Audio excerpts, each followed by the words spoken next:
Thank you, Honourable House Chair. Honourable House Chair, the purpose of this department is to ensure a capable, professional, ethical and development-orientated public service across all departments, both nationally and on provincial level. If we all stood up now and walked just down the block and asked general members of the public their opinion on the professionalism, ethics and capable functionality of government departments in general, what would we hear? We would hear about the gogos who have to get up at 3 a.m. to go sit in the sun for an entire day waiting for their SASSA grants, only to hear that they have to come back tomorrow. We would hear about the single mother who have to wait 2 years for UIF maternity benefits after she's been asked by the UIF to resubmit the same documentation 9 times. We would hear about a disabled man who was left outside a public hospital, exposed to the elements for 2 days after being discharged because no one bothered to call his family to come and fetch him. And we would hear from public servants as well, who can't do their work because they have no resources at their disposal, of doctors who have to buy their own gloves and syringes, of nurses who have to buy food and take it to their patients in public hospitals because the hospitals can't give them food.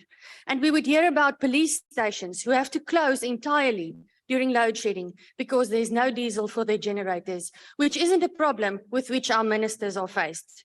That is the picture that the public will sketch of the public service of South Africa.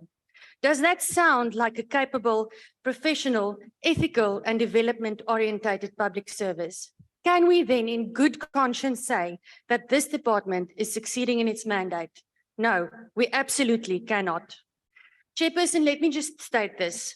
There are many public servants across all departments who go above and beyond, despite immense challenges, to deliver services to the public according to the Batupele principles of putting people first.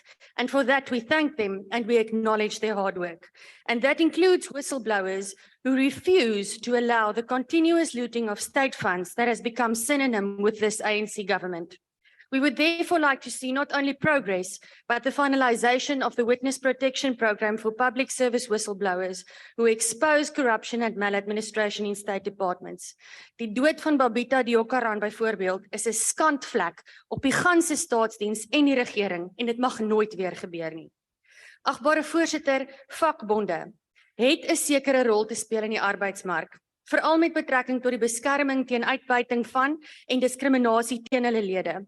Maar wanneer die stert die hond tot so 'n mate begin swaai, dat onredelike salarisverwagtinge die staatsdiens deur middel van gewelddadige stakings en uiteindelik 'n onbekostigbare salarisrekening begin lam lê, moenie spreekwoordelike streep getrek word.